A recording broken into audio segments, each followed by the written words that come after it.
afford anything, but not everything. Every choice that you make is a trade-off against something else, and that doesn't just apply to your money. That applies to your time, your focus, your energy, your attention, to any limited resource you need to manage. Saying yes to certain opportunities implicitly means turning away others. And that opens up two questions. First, what matters most? Second, how do you align your decision-making around that which matters most? Answering these two questions is a lifetime practice. And that's what this podcast is here to explore and facilitate. My name is Paula Pant. I'm the host of the Afford Anything podcast. Today, we speak with Chris Hutchins about a topic that we have never covered in the 6 years that we have run the Afford Anything podcast. We have never dedicated an entire episode to optimizing credit card rewards, travel rewards, mileage, cashback. Some people refer to this as credit card hacking or travel hacking. The financial independence community tends to have a lot of Venn diagram intersection overlap, shall we say, with the travel hacking community. Oftentimes, people who are interested in FIRE are also interested in optimizing their credit card spend so that they can get the most of cashback offers, airline mile offers, airline lounges, all the bells and whistles, all the special rewards. I've avoided this topic in the past because it seems a little too product-oriented, a little too surface. To use the tree analogy, it has always seemed to me like the leaves rather than the roots. The roots are your values, your priorities, your principles, and also your frameworks, your mental models, thinking about how to think, metacognition. That's the root structure, that's the base of the tree of knowledge. And the leaves, that leaf canopy, that's where products, tools, apps, oh, try this co-branded credit card, no, try that credit card. That seemed so leaf canopy, so surface, that I've never dedicated an episode to it. And so I told Chris, because Chris is the host of a podcast called All the Hacks, which, as the name implies, it's all about hacking in all its forms. Travel hacking, life hacking. And so I told Chris, if we're going to discuss this on the Afford Anything podcast, this needs to be more than merely tactical. This needs to address, at a strategic level and at a decision-making level, whether or not such an endeavor is worth our time. And if so, how then do we go about making decisions about the myriad of offers that will come across our path? Because tactics, tips, special offers, these things come and go. But how do we make decisions around them? How do we make choices? Those are the questions that Chris and I discuss. Now, a little more about Chris. I mentioned he's the host of a podcast called All the Hacks. He was featured in the Playing with Fire documentary, a documentary about financial independence that many people in the Afford Anything community have seen. Prior to starting his podcast, he co-founded two companies, one of which was Grove, a financial planning fintech company that was later acquired by Wealthfront, and the other of which was a company called Milk, which was later acquired by Google. He reached financial independence many years ago, but like many FI people, is constantly involved in new projects. Here he is, Chris Hutchins.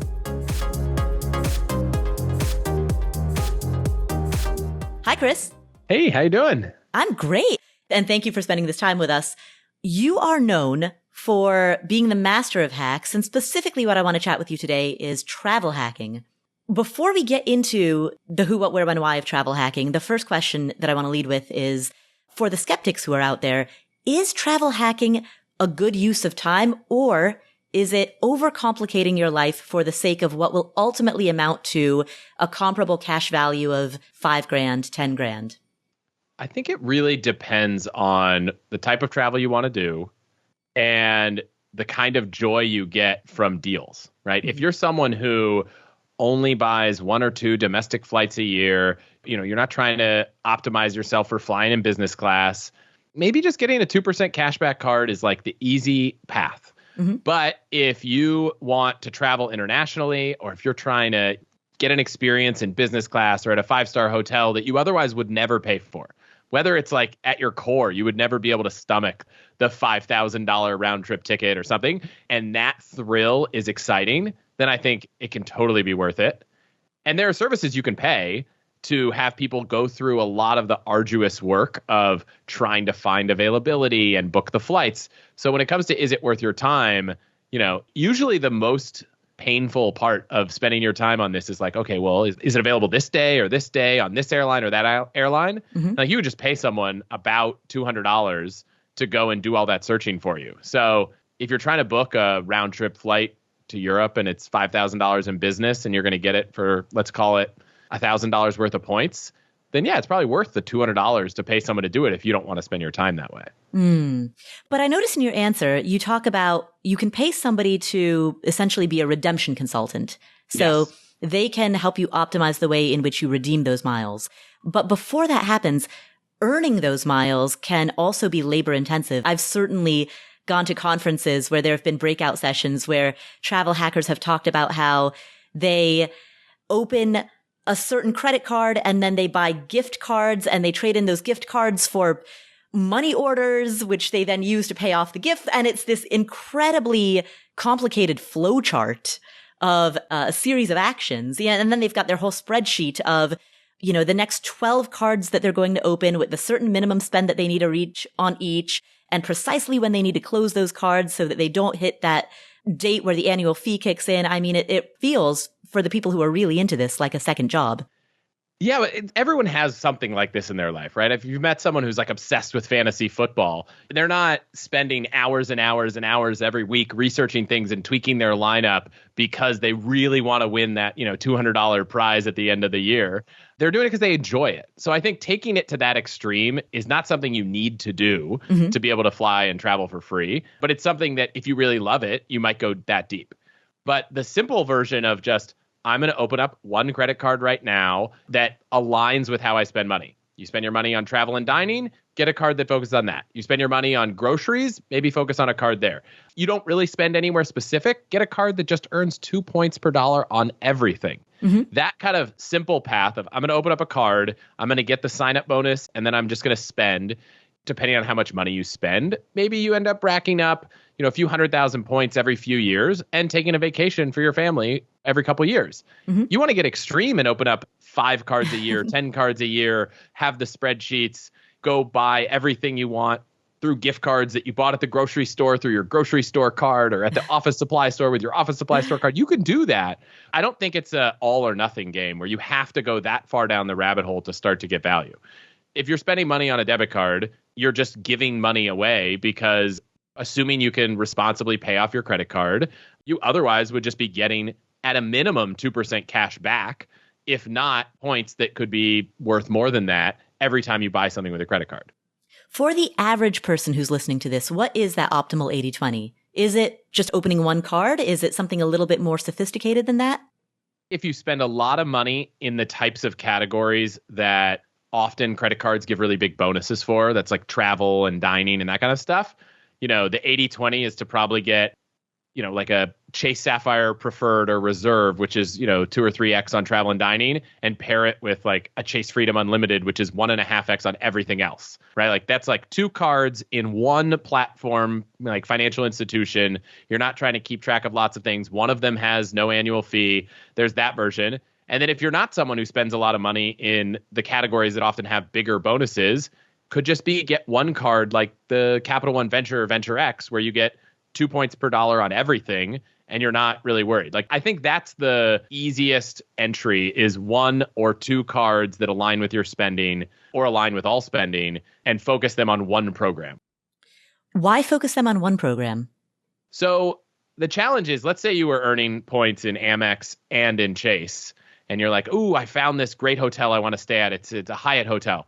Well, Amex doesn't let you transfer your points to Hyatt. So now you have like points in one platform and not in the other. So I think if you want to get to the point where you have 6 figures of points in a program, maybe you can expand. Maybe you could have 2. But when you're just getting started, having 20,000 points in one airline and 5,000 points in another and 10,000 in another credit card program, it's not enough to take a vacation in any of them. So until you're like, in one program, I have enough to plan a trip, I feel like it's too soon to start spreading thin. That said, if you're flying on an airline that you don't fly on a lot, definitely open up a mileage account with that airline and earn the miles. Like, I'd rather have 5,000 Delta miles than 0 Delta miles. Right. But I'm just saying, if you're going to start to pick a way to try to increase those points by spending money on a card, don't spread yourself thin until you're sure that you can earn enough in all the programs to make it worth the time. Now, I noticed that most people in the travel hacking community tend to say something similar to what you've said, in that they recommend cards like Chase Sapphire, Chase Freedom, Capital One Venture, where you can transfer points to a variety of different airlines or hotels. So they are not specific to any one brand of airline carrier or hotel carrier. Why is that? And what are the pros and cons of branded cards? So, for example, a Delta or American Airlines or Hilton Hotels branded card, co-branded card. Yeah. I mean, the main reason is that where you're going might not have a Hilton, or, where you're going, Delta might not fly to. My wife and I live in the Bay Area, and, we have a bunch of Delta miles, and Delta flies to like 5 cities from here. So, now that we have kids, we're valuing nonstop flights a whole lot more than we used to. Mm-hmm. It's like, it's not that useful to have Delta miles. Now, you can use those Delta miles on Air France, or you can use them on some of their partners. So it's not like you're tied to the one airline that you have points in. And if you have Marriott points, Marriott has like 20 different hotel kind of lines that you can use. But if you have a transferable point, you could say, okay, well, the flight I want is actually on British Airways, so I can transfer my Chase or Amex points to British Airways. Or actually, this time it's on Korean Air, so I'll transfer it to something in the SkyTeam network and book there. So it just gives you a little bit more flexibility. The downside to it, though, is for that particular brand that the card would have otherwise been associated with, mm-hmm. when you have their card, you're usually getting more than just points. United card might give you checked bags for free. I think the highest Delta card lets you into their Sky Clubs, or even some cases lets you earn the types of miles that give you status on the airline so you can get upgrades. Mm-hmm. Some of the hotel cards, you might get 10 points per dollar at the hotel, when you're using their card and giving them your, status program number. So you can earn points a lot faster with those programs. But it's not always true. I find it kind of strange that one of the United cards earns you 2 United points per dollar when you spend on it. And then the Chase Sapphire Preferred or Reserve earn 3 Chase points that you could transfer 1-to-1 to United. So you actually earn more United points per dollar using the Chase Reserve card than you do using the United card buying a United ticket. But what you're not going to do is you're not going to get a free checked bag. You're not going to get access to the lounge. You might not get priority boarding or whatever perks come with that United card. So if there is an airline or a hotel chain that you're rather loyal to, and I'll get to why hotels are a little different and maybe even more important in a second, then it could be worth having that card. You just have to weigh the pros and cons. Do I spend enough or fly enough on that airline that it's worth having another card, paying that annual fee if there is one, to get those benefits? Because if you fly United once a year and the checked bags, are going to cost you $50 and you've got to pay $100 every single year, right? Maybe it's not worth it. Right. Hotels, one of the interesting things is there's a lot of blogs online that'll say, this is how much United points worth. This is how much a Chase points worth.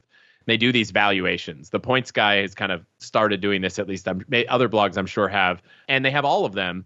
The flexible points are usually worth a little bit more because you just have more option value of how you use them. But most hotel chains, the points are worth less, not because the program is worth less, but if a hotel, you can earn 10 points per dollar, the points are just, you have more of them. So a lot of the hotel chains, points are worth less than a cent. And then a lot of the airline programs, they're worth more than a cent.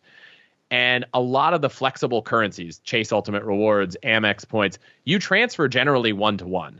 And so the reason why you could be a little bit more loyal to a hotel chain, maybe get a co-branded hotel card, is just that you usually don't get a great deal transferring your Amex, your Chase, your Bilt card points to hotels, because you get 1 Hilton point for every Amex point. You get 1 Marriott point for every Chase point. But those Marriott points are worth, on average about half of what an airline mile is. So you're getting a much worse value. The notable exception is Hyatt. So if you have a Bilt Rewards card or you have a Chase card, Hyatt actually is the currency is just worth more. That's not to say the program is. It just means that each single point is worth more. A hotel might cost 30 or 40,000 for a top tier with a Hyatt, but at Marriott or Hilton, it might cost 80 or 100,000 points a night, which just means you need more of them. So if you don't have a card that transfers to Hyatt, you're probably not going to be earning free hotel stays as easily as you would if you were, dedicated to earning points on a hotel card. But another option there is just use your points for flights and just buy your hotels with dollars. The fun part about the Chase program and Capital One a little bit also is that you don't have to go all in on committing to go down this rabbit hole, right? You can get a Chase Sapphire Preferred or Reserve card. You can earn all these points. And then you can later decide, I just want to use the points to book flights and hotels. I don't want to deal with transferring. I'm going to log into Chase's travel portal, and I'm going to get, depending on the program and the card, 1 to 1.5 cents per point.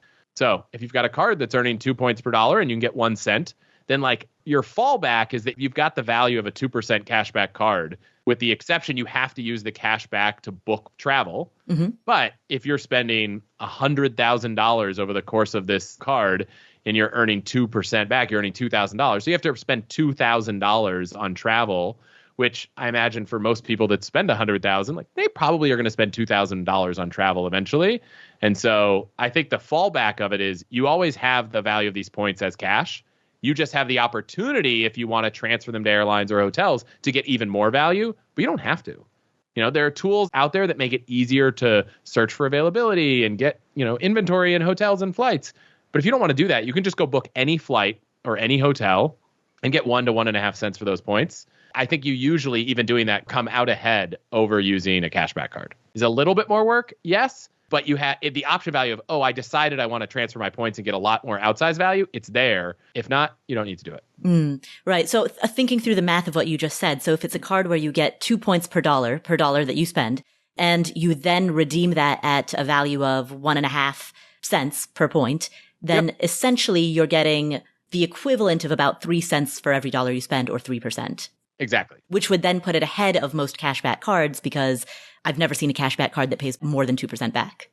Yeah. So Chase Reserve is a pretty common travel card. You get 3 points on travel and dining. Mm-hmm. The Chase Reserve is one of the only cards that makes those points worth 1.5 cents. So there, all your travel and dining spend is worth 4.5 cents, because 1.5 times 3, 4.5% back on travel and dining is pretty good. The cool thing about Chase is if you have any of their other cards with one of the cards that gives you more value, you can move them around. So if you get the Freedom Unlimited, which is 1.5% back on everything, right, you can use those at 1.5 cents per point, and you actually get 2.25% cash back on everything. So that's why I think it's a great combo. It's like, if you want to think just cash back, you're getting 4.5% on travel and dining and 2.25 on everything else. That's better than a 2% cashback card. And that's without playing the miles and points transferring booking game at all. That's just use those points to go say, I want this flight on this date. I don't care if there's award space. I just want to book it. Given the variation in redemption, so we started this conversation by talking about how in the world of travel hacking, there are basically 2 giant actions that a person takes. A person is either earning and accumulating points and miles, or they are redeeming points and miles. And there are different strategies, tactics, and techniques for each of those 2 actions. Given the variation in efficacy of redemption, right? The fact that you could have 2 individuals who person A is very efficient at optimizing their redemption and person B is not. How can you estimate overall the value of a point or a mile? So the way most people do it is they'll say, okay, how much is a Chase point worth? And they'll say, well, Chase can transfer to all these partners. So let's first go see what are all these partners worth. So then it's like, okay, how much is a United point worth? They're like, okay, well, this is easy. Let's go price out what it would cost to book. I think the Points Guy, when they recently started redoing their process, they price out hundreds of flights across different time horizons and say, okay, well, this flight would have cost me $300 to book and it cost this many points. Mm-hmm. And this flight would have been $1,200 and it cost this many points. They go through all of these options to just kind of say, okay, well, this is the value of a United point. And if you do that across every program, and this is not something I expect anyone listening to do, but there are websites out there that do this, search, valuation of points. Then they say, okay, well, if you look at all the programs out there that you could transfer a Chase point to, they range from a point being worth 0.5 cents all the way to 1.7 cents. And then this is where you kind of do some fun math and you're like, okay, well, obviously, if I can go to all of them, it has to be more valuable than just having the one that's worth 1.7 cents. So let's round up and call it 1.9. That last little bit of math, I don't think there's like a perfect answer for how you do that, but the flexibility is worth something. That's, I think, how they figure out what it's worth. Are there circumstances where people are able to get much more outsized value? Yes. In the best case scenario, I once got 10 cents per point. What? All right. I'm going to ask you about that later. And that's not normal, right? A really good redemption in my mind is really anything over, let's call it 2 cents, because you can get 1.5. And most of the outsized redemptions, if not almost all of them, come from booking flights that otherwise would be really, really expensive, which are usually international business class flights, and occasionally flights between small airports that are really expensive to fly to. But for the most part, it's this kind of weird thing that still continues to be true, is that flying business class internationally costs anywhere from 3 to 10 times as much as a coach flight. And for many airlines, booking a business class flight with points costs 2 to 3 times as many points. Right. And so if you double the points, but you'd have to 5x the price, the points are worth more when you're booking business class. Now, I'll play the counter to myself, which is to say, is it really worth the cost of that business class flight if you never would have taken the business class flight in the first place, right? If you were only going to fly coach, then you can't really say you got 10 cents per mile unless you were actually going to buy the business class flight. And that's where I'm like, yes, you're right, but I don't have a better way to say what's a business class flight worth? What would I have paid for it? I could go through some kind of math of like, I'd pay 20% more, 30%. I don't know. I've never actually paid for an international business class flight with dollars. But that's where the kind of fun of it is like, I'm not saying I got that much value and that's how you should think about it in savings and value your time. I feel pretty good that I got this $10,000 flight for our honeymoon and I only paid, 120,000 points for it. In a while, I'm going to ask you to go into the story of how you were able to do that. But backing up a little bit and talking conceptually about what you just said, I guess 2 questions. Number 1, would it then be accurate to state generally that the best value redemption is business class international flights? And B, if that is the case, is it better to book it as a business class ticket right away or to book it as a coach ticket and then use your points to upgrade? Is there a distinction in terms of redemption? I would say business class is like the best, but like international economy can be very, very good. I don't want to scare people off thinking, well, the only way to get your value out of your miles is to have enough to do the, $150,000 business class flight. I've seen some incredible economy redemptions.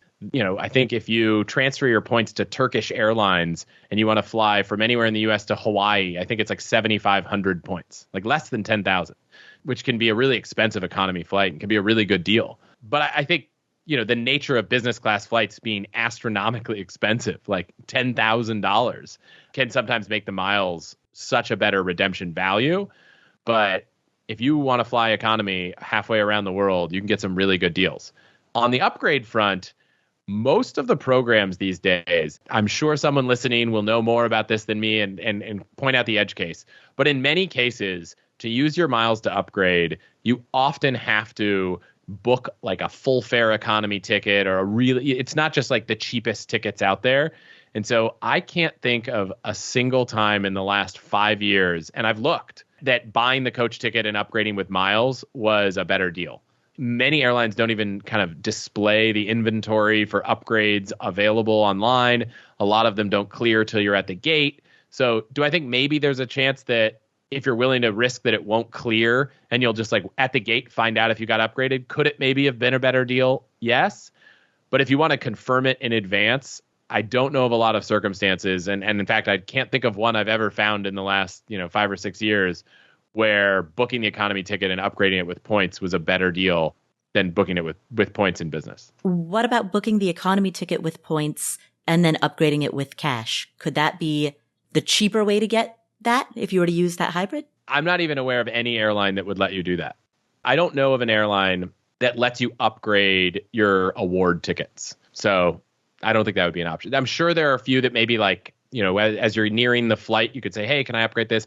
Hotels will let you do it. Hotels will let you book a regular room and then call and say, hey, I booked and this is often done. The most common in the points world is like, I booked a room at one of these hotels around the world with overwater bungalows, but like you can't usually book the overwater bungalows with points. So people will book the just beach room and then they'll call and say, hey, can I upgrade with dollars? That is more common in the hotel world of booking a room and trying to call and upgrade with dollars. But in the airline world, I'm not familiar with any cases where that works.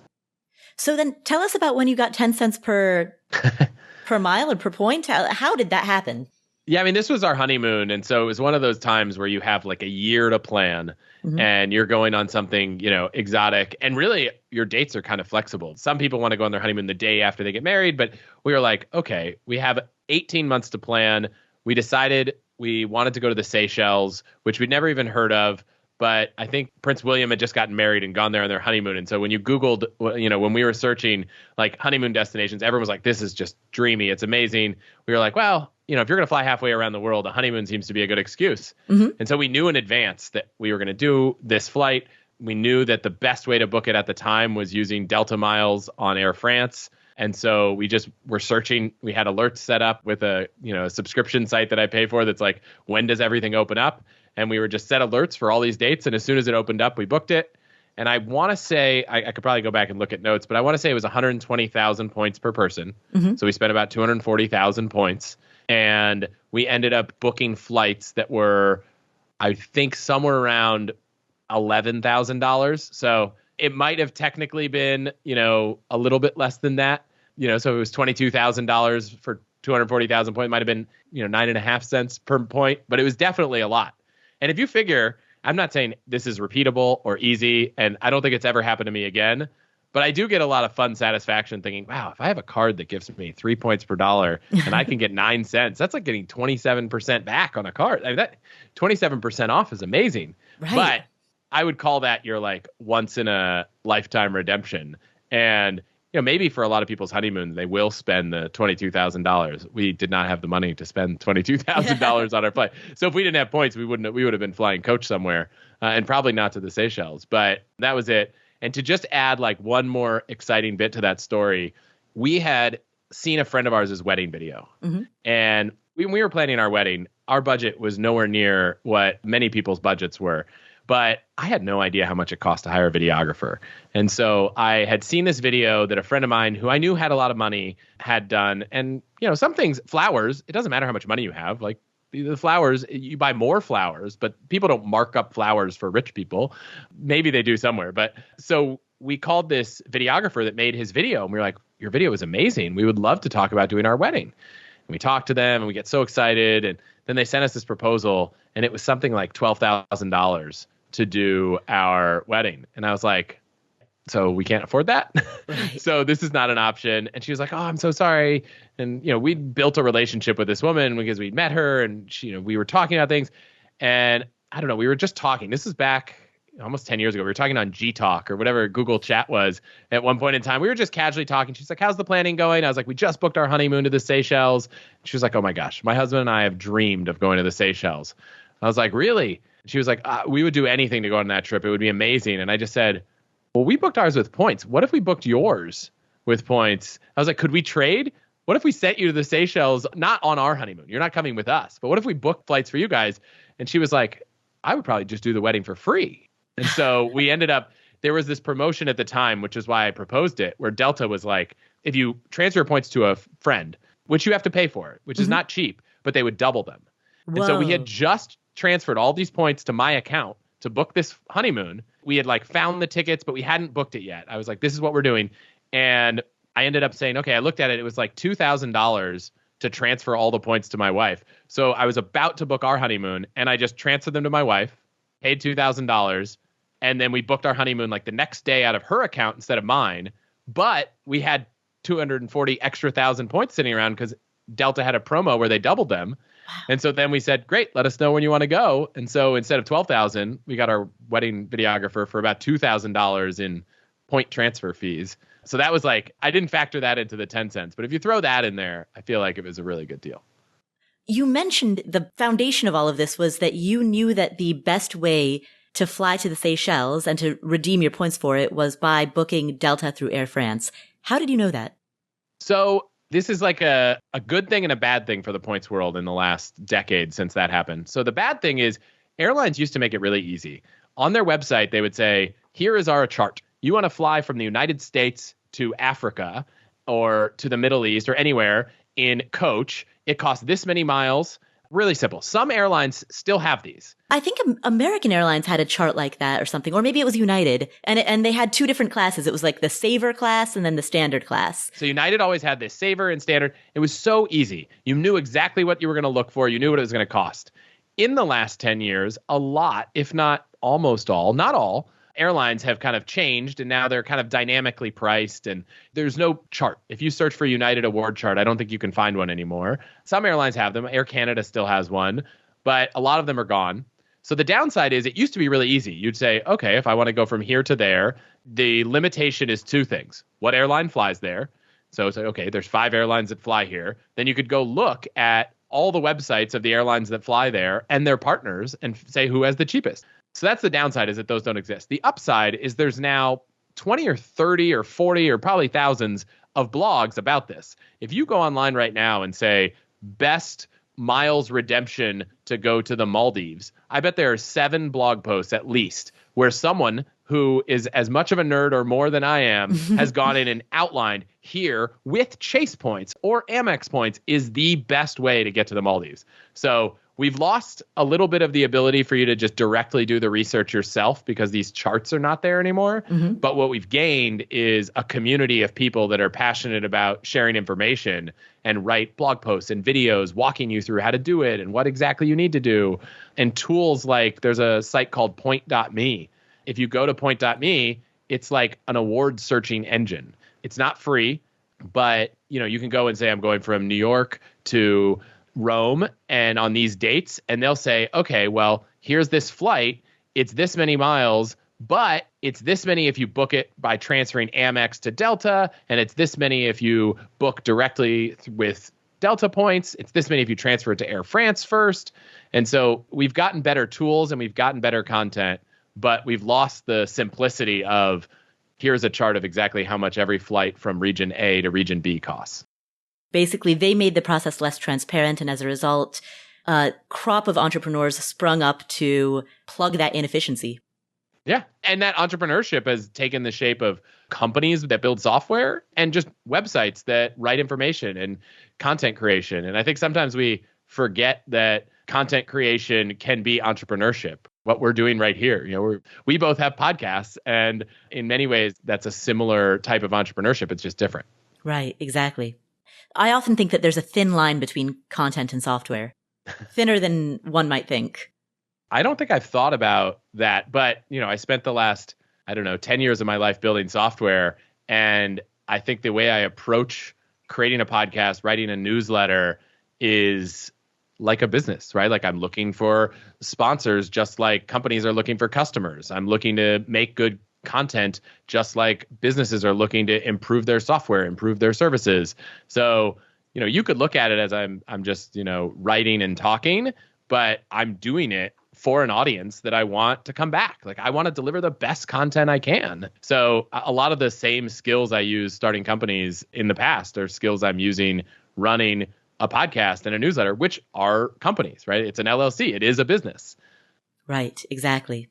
At some future point in time, I want to bring you back on the show to talk about the companies that you've started, because you've done unique things that many people in our community, especially in the financial independence FIRE community, have not done. So we'll put a pin in that and come back to that on a different episode. But for now, to stay on the topic of miles and points, I suppose I should have asked you this at the beginning. What is the distinction between airline miles versus credit card points or reward points? And how can a person decide which of the two they should prioritize accumulating? I think in general, the words miles and points to me are virtually interchangeable. Some airlines actually accrue points. So I think Rapid Rewards for Southwest is just Rapid Reward points. That's right. And Capital One calls their points Capital One miles. So they're somewhat interchangeable. The way I would think about it at the highest level is if you always fly one airline or if you always stay in one hotel chain, you might do better just going deep on them for your kind of primary earning. But if you spend a lot of money on dining or broad travel or even groceries, there are credit cards that will really maximize that. So I generally think transferable points is the way to go. Maybe if you're all in on Delta, pick Amex because you can transfer your Amex points to Delta. Or if you're Chase, you can transfer your Chase points to United. Sorry, if you're United, you can transfer your Chase points to United. If you're American, you can get Bilt rewards and transfer your points to American. So you can kind of play both and kind of hedge and say, I'm really loyal to this airline or this hotel chain, but for all my spend that's not on those brands, I'm going to get a card that at least partners so that I have one place that I can pull up a large number of points. So by the time this episode airs, I will have already gone to Greece. But as of right now, I have not yet booked that ticket. In fact, I'm planning on booking that ticket probably tomorrow. I have a bunch of miles on a bunch of different airlines. What should I do? Yeah, so Greece is a great country both to travel to. My wife and I went last year and it was incredible. So one, awesome, have so much fun.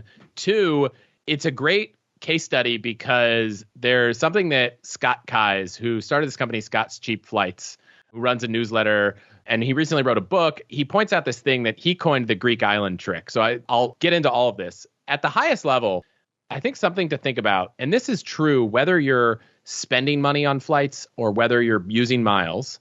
There are some countries where lots of airlines fly to that country. If you're going to Paris, this isn't as relevant. But if you're going to Mallorca, an island in Spain, if you're going to Greece and you want to fly to Santorini or Crete or Mykonos, a lot of times we all go online and we search, I'm going to go from New York, JFK, to Santorini. Mm-hmm. And you're like, wow, these flights are really expensive. Or I'm looking with miles and it's like, wow, there's nothing there. The problem with that search is that there aren't a lot of airlines that both cross the Atlantic Ocean and fly to Santorini. And that search is almost always only going to show you airlines that do both.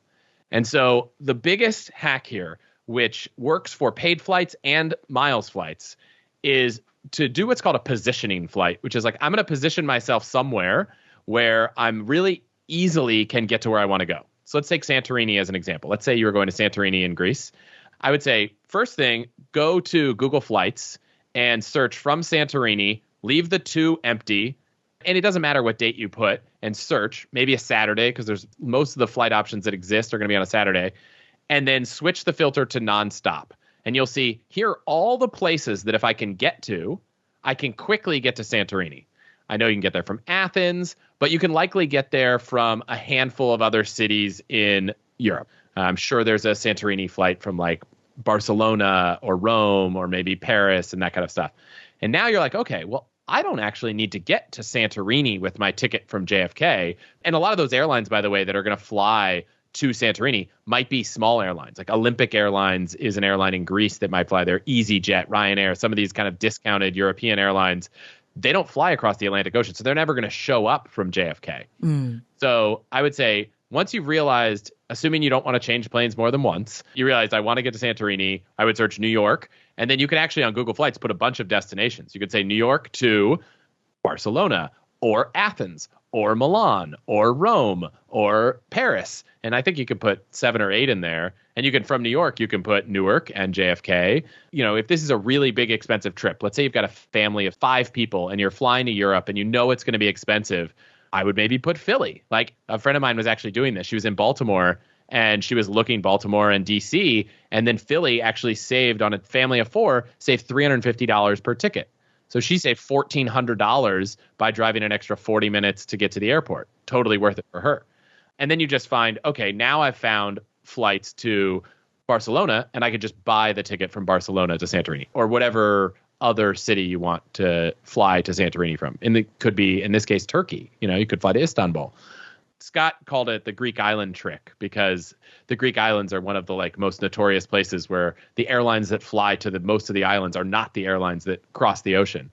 And the same thing is true with points. So you've got points in all these different carriers. I would be out there searching, okay, what are the 4 or 5 cities? And you're like, okay, I want to go to this city or this city or this city or this city. And one option, if you've got points on the airlines where it's a little bit easier to search. If you've got American points, you're not going to transfer them to another airline. Mm-hmm. So go to American's website and search, I'm going from New York to whatever the place that connects to where you're going is. And this also works, if you're flying to an airport like Athens, even if that's where you're ultimately just trying to go, you're not actually going to an island. you'd be probably okay if you flew to Rome and had to buy a $75 short flight. So I typically look at the major cities that are near where I'm going just to see if it's significantly cheaper to fly there or if the points are significantly less. And I've definitely, when we went to Greece, it was like, if you want to get to Santorini, it was like hundreds of thousands of points because it was like one airline that flew there. But if you wanted to get to Athens, it was like 75,000 points to get there. So it was like, less than half, I remember when we looked, if you went to Athens. And the flight from Athens to the island we were going to was like $39. Yeah, so that's one. And if you have points at Chase or Amex or something like that, I think point.me is the best site to do this. It is not free, but it's not that expensive. They have like short plans. You said you want to book this in a few days, right? I think point.me starts at $5 for a 24-hour pass or $12 a month. So you could try it for a month. You could try it for a day and see how that goes. Explain the logic of taking a positioning flight if you are going to a more populated city. So let's say, for example, that you're flying to Athens, or for anyone who's listening to this, let's say that they're flying to a city internationally that is relatively, it's a major capital. It has a lot of different airlines going there. It's not sparsely flown to. Yeah. Why would a person take a positioning flight in that case? So let's say you're trying to go to Paris. Maybe one of the easiest in terms of number of airlines that fly to a city in Europe. So you want to go to Paris.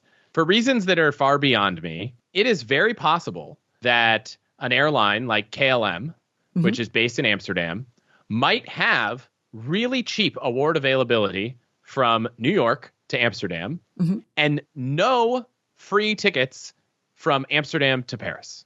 Like that, for some reason, I don't know why it happens, but sometimes it happens. So what they're going to do is they're going to look and say, oh, well, we can get you to Amsterdam, but we can't get you to Paris. So we're not going to show it to you. Or we don't have any flights to Paris that are cheap. So we're going to have to make this a premium award and it's going to cost twice as much. And we're going to apply that to the whole trip. So occasionally things like that happen. Or maybe as an example, there's an airline that doesn't fly both those legs and they're not partners. So in the case of Paris, I think it's reasonably likely that if you're flying, TAP to Portugal, they also fly on to Paris. But you wouldn't take a positioning flight if you really want a nonstop flight. I would always start my search with, I'm going to Paris. But instead of searching, I'm going to Paris and I'll take nonstops or one stops, which I could do, I would also at least look at, I'm going to Paris, or I'd be willing to fly to Brussels or to Amsterdam or something like that.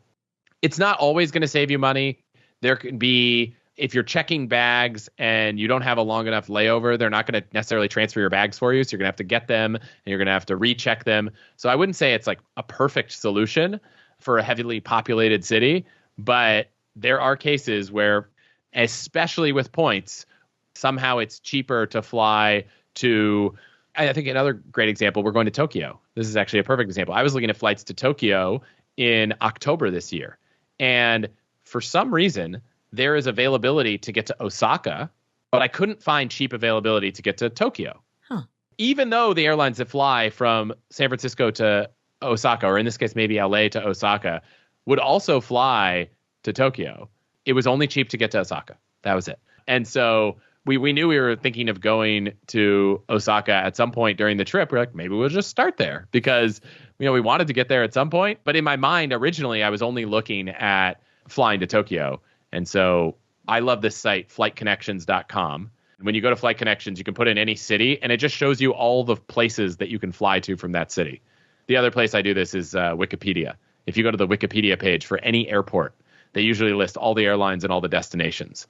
I didn't realize that you can fly to Osaka from San Francisco, or we were actually thinking of maybe stopping in Hawaii on the way. And there's actually a lot more flights from Hawaii to other places in Japan. So we're like, if we stop in Japan. And actually, now that I'm thinking about this, I think that was from Hawaii to Osaka. I don't know if you can actually fly to Osaka from LA, but the same thing still applies that, there was a city that we could fly to, I think from Hawaii, that was much cheaper and more available than Tokyo, but it wasn't showing up for Tokyo. Once you've identified the places that fly nonstop to your preferred destination, how do you then see what that award redemption is? Do you, particularly if you're searching multiple networks, do you have to manually go to each one? The American Airline Network, the United Network. United is called Star Alliance. American is called what? One World? One World. Yeah, right. Yeah. Do you have to manually go to each one? So this is what Point.me is trying to solve. And they don't work for every airline, but I think they have 33 airlines and they know which points can transfer where. But yeah, sometimes I would just say, okay, I'm going to pull up United's website and I'm going to search from San Francisco to Paris. Okay, now I'm going to pull up Delta's website and I'm going to search San Francisco to Paris. Now, fortunately, if you search online right now and you say best site to search Star Alliance award availability, you might find that, oh, maybe Air Canada is the best place to search for all the airlines. That doesn't mean you have to book with Air Canada miles, but Air Canada might have access to some of the partners that you can't book from the United website. There are still some airlines that you can book with United miles or you can book with American miles, but you can't actually see the inventory to book online. So you might have to go to that airline's website to search and then call American and say, I want to book on this partner. That's where I said the easy way is I have a bunch of points in an airline. I'm just going to check this one. Maybe I'm going to check two.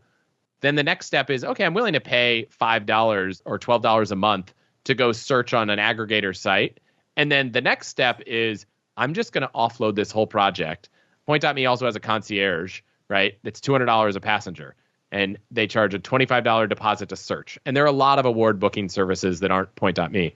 And you could just say, I want to go to Greece. I have points in these programs. Here's $25. If you find something, they charge you another $175, so $200 total to help you book the flight. And they'll go and they'll search all the airlines' websites. They have all the tools. They pay for the subscriptions to all the other searching tools, and they'll just go find it for you. Depending on how much your time is worth, depending on the type of ticket you're trying to book. If you're trying to save $100 on, a coach ticket off season, it's not worth it to pay someone $200. If you're really eyeing a $10,000 business class itinerary, it might be worth it to save $200. So I typically look at the airlines I'm most familiar with, which for me is the United website, the American website, and see what happens. And 60% of the time, I find what I need there. Then the other half of the time, I'm looking at Point.me and I find something that's transfer to Air Canada from Amex. Great. One time I've been I'm not flexible enough and I want someone to go do some real searching. And, it just saved me time.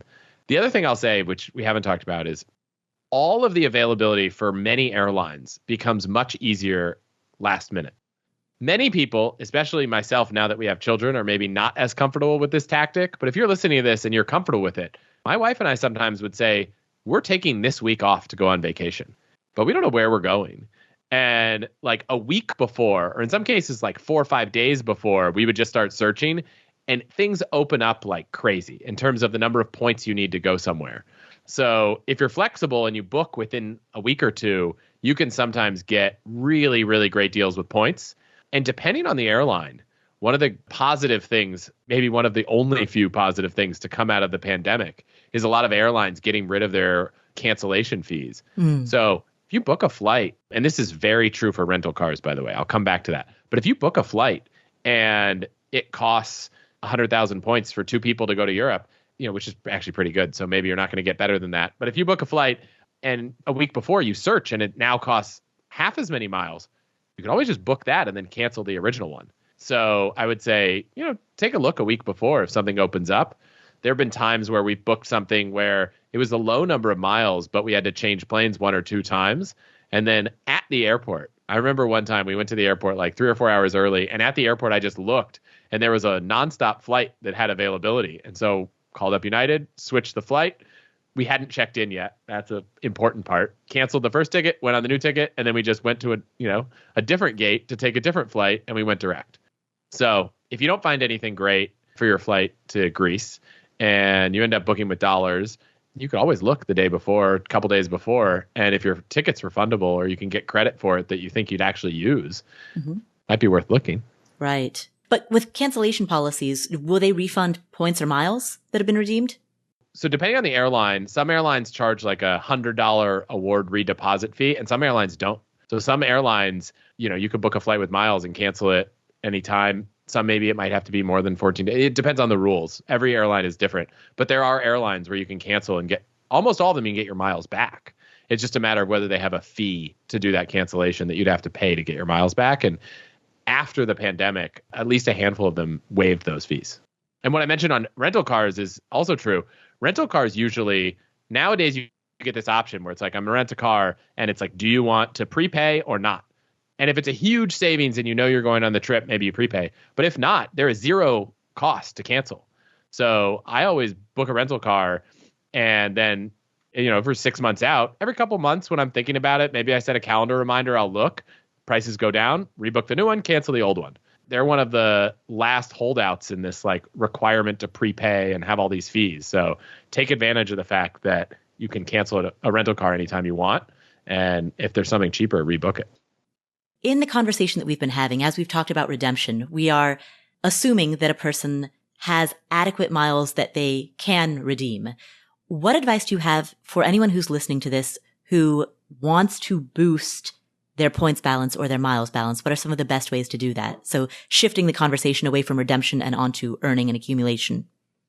I mean, one of the most common things people talk about is opening up new cards that have big sign-up bonuses. And I don't want to go too deep there because it starts to go down this rabbit hole of I'm going to open up a card and then open up another card. And it can get addicting because there are cards that earn 75,000 all the way to 100,000 points.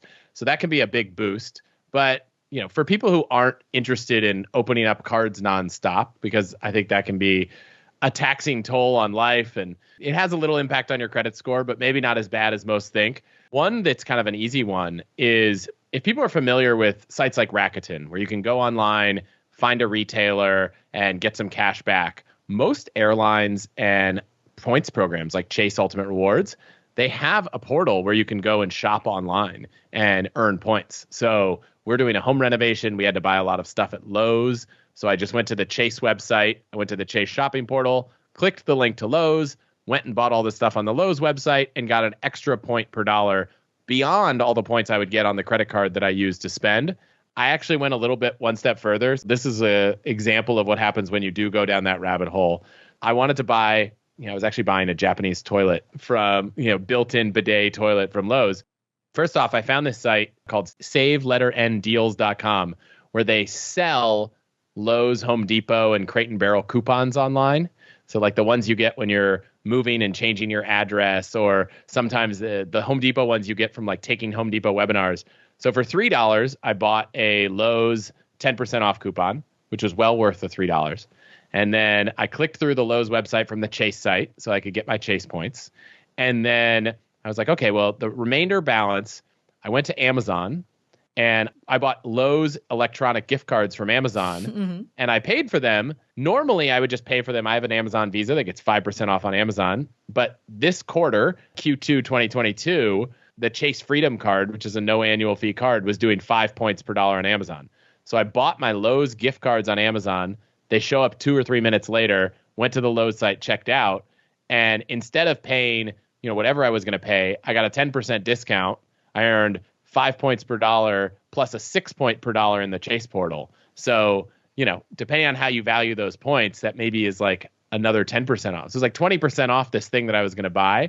Obviously, the easy version is go to the shopping portal, and you can even go to a site like Cashback Monitor, which you type in any retailer and they say, here's what it would be in the Chase portal, in the Amex portal, in the American Airlines portal, anything like that.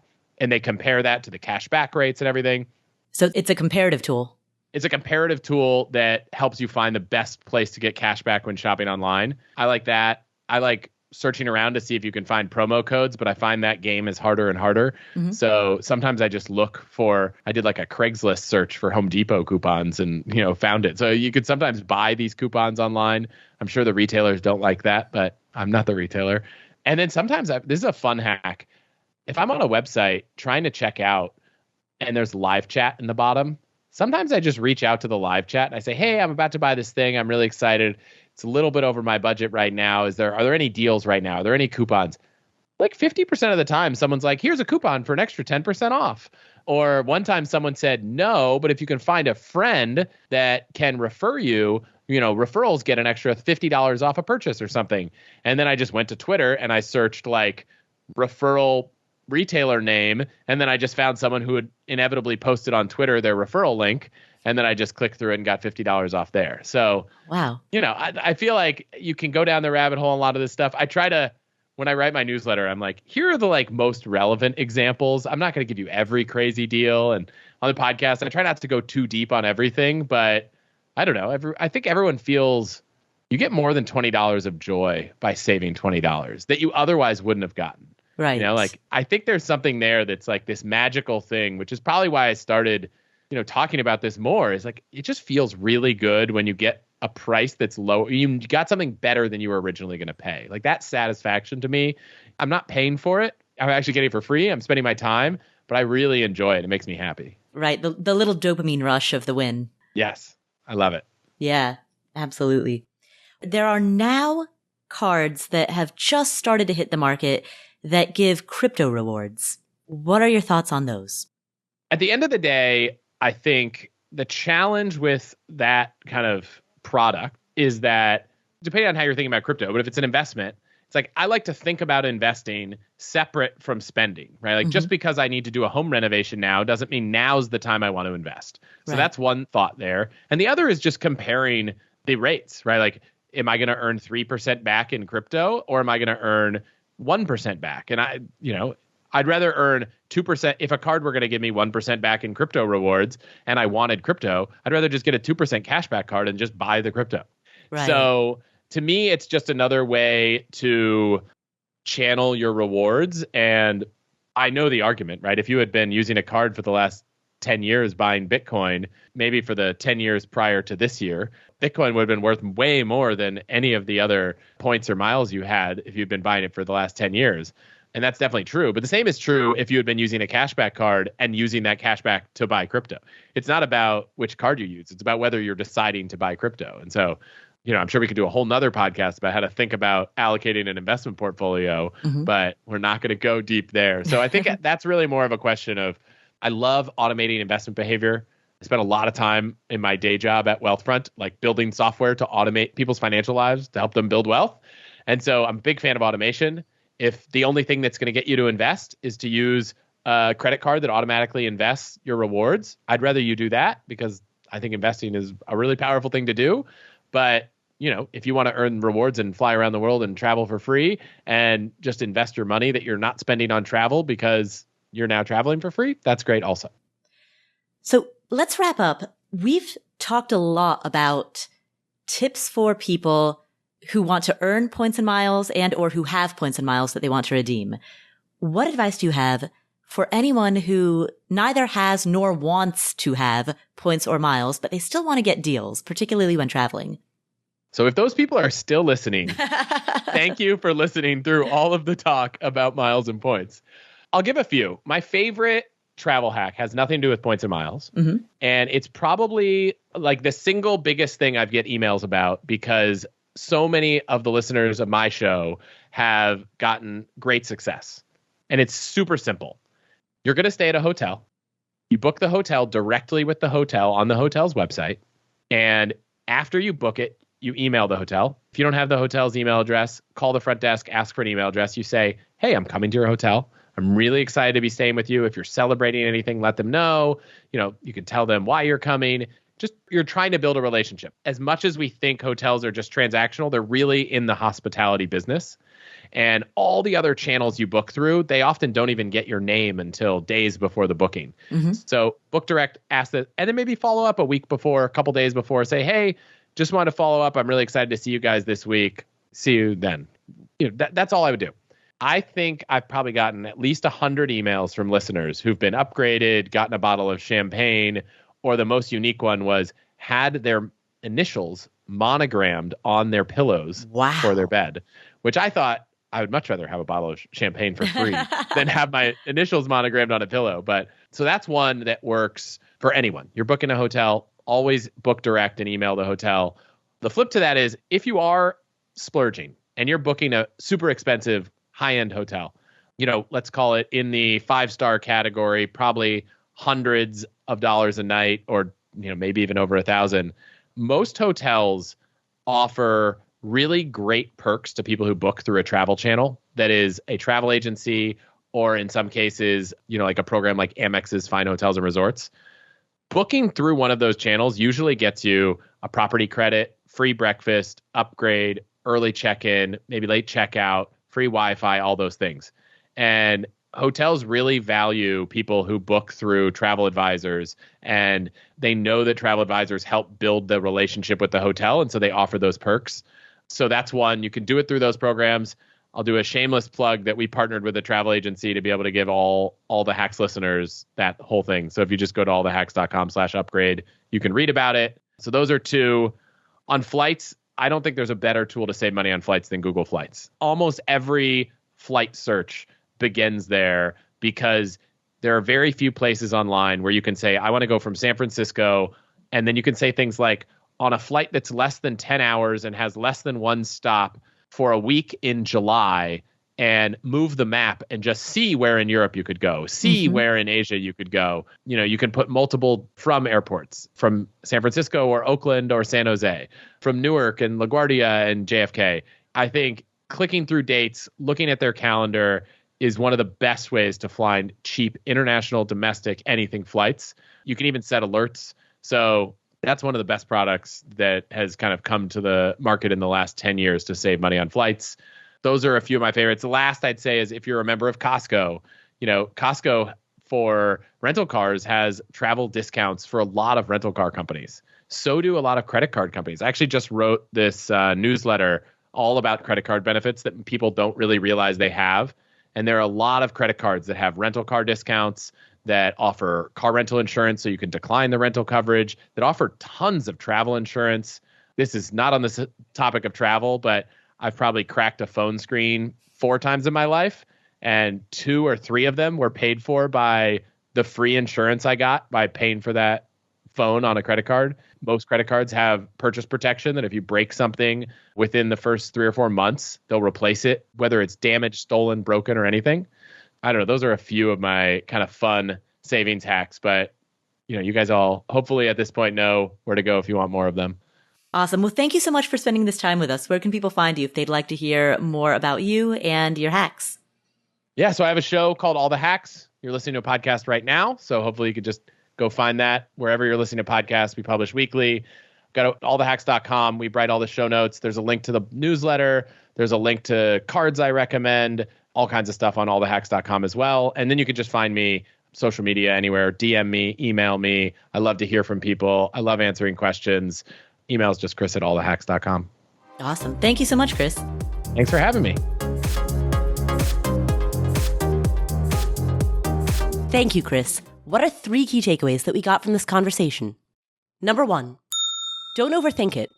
Think about how you tend to spend money and then open up a credit card that aligns with that. So if you tend to spend a lot of money on gas and groceries more so than any other spend categories, get a card that aligns with that. If you tend to spend your money on flights and travel, get a card that aligns with that. You can just get one card, keep it simple, and once every couple of years, you'll rack up enough miles or points to enjoy something really special. It doesn't have to be this big, complicated thing. You can keep it simple and optimize for the way that you already spend. The simple version of just, I'm going to open up one credit card right now that aligns with how I spend money. You spend your money on travel and dining, get a card that focuses on that. You spend your money on groceries, maybe focus on a card there. You don't really spend anywhere specific, get a card that just earns 2 points per dollar on everything. That kind of simple path of, I'm going to open up a card, I'm going to get the sign-up bonus, and then I'm just going to spend, depending on how much money you spend. Maybe you end up racking up, a few 100,000 points every few years and taking a vacation for your family every couple years. You want to get extreme and open up 5 cards a year, 10 cards a year, have the spreadsheets, go buy everything you want through gift cards that you bought at the grocery store through your grocery store card, or at the office supply store with your office supply store card. You can do that. I don't think it's an all or nothing game where you have to go that far down the rabbit hole to start to get value. So that is the first key takeaway. Key takeaway number 2.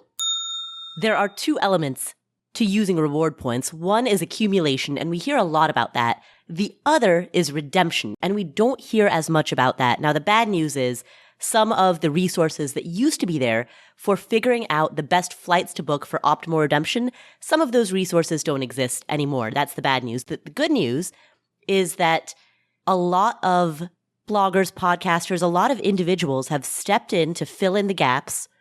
Content creators have come in to fill in the gaps that software has left behind. And so a little bit of searching can get you a long way when it comes to looking up specific information about how to optimize your redemption for going to a specific destination. The downside is it used to be really easy. You'd say, okay, if I want to go from here to there, the limitation is two things. What airline flies there? So it's like, okay, there's 5 airlines that fly here. Then you could go look at all the websites of the airlines that fly there and their partners and say who has the cheapest. So that's the downside, is that those don't exist. The upside is there's now 20 or 30 or 40 or probably thousands of blogs about this. If you go online right now and say best miles redemption to go to the Maldives, I bet there are 7 blog posts at least where someone who is as much of a nerd or more than I am has gone in and outlined here with Chase points or Amex points is the best way to get to the Maldives. So make your search specific, and you'll be surprised at how much you can find. That is key takeaway number 2. Finally, key takeaway number 3, flexibility is key to getting great deals. The more flexible you can be, and particularly the more ability you have to take advantage of last-minute deals, the better of a deal you're likely to find. All of the availability for many airlines becomes much easier last minute. Many people, especially myself now that we have children, are maybe not as comfortable with this tactic. But if you're listening to this and you're comfortable with it, my wife and I sometimes would say, we're taking this week off to go on vacation, but we don't know where we're going. And like a week before, or in some cases like 4 or 5 days before, we would just start searching, and things open up like crazy in terms of the number of points you need to go somewhere. So if you're flexible and you book within a week or two, you can sometimes get really, really great deals with points. And depending on the airline, one of the positive things, maybe one of the only few positive things to come out of the pandemic, is a lot of airlines getting rid of their cancellation fees. So if you book a flight, and this is very true for rental cars, by the way, I'll come back to that. But if you book a flight and it costs 100,000 points for 2 people to go to Europe, which is actually pretty good. So maybe you're not going to get better than that. But if you book a flight and a week before you search and it now costs half as many miles, you can always just book that and then cancel the original one. Those are 3 key takeaways from this conversation with Chris Hutchins. Thank you so much for tuning in. If you got value from this episode, if you learned something, please share this episode with a friend or a family member. That's the most important thing that you can do to spread this information. One of the easiest ways to share this episode is to forward the show notes. You can subscribe to the show notes for free at affordanything.com/show notes. When you subscribe, you will get timestamps of many of the key points that we've made in this episode delivered straight to your inbox. It's totally free, and it's a great way for you to have a reference point with timestamps that shows you exactly when we've talked about what. So affordanything.com/show notes. You can subscribe to the show notes. You can also share it with a friend or a family member. Please also open whatever app you're using to listen to this podcast and leave us a review. And while you're there, make sure that you hit the follow button so that you don't miss any of our awesome upcoming shows. You can chat about this episode with other members of the community at affordanything.com/community, where we have villages that talk about specific areas of interest, including traveling, travel hacking, points, everything that we've discussed today. Thank you so much for tuning in. My name is Paula Pant. This is the Afford Anything podcast, and I will catch you in the next episode.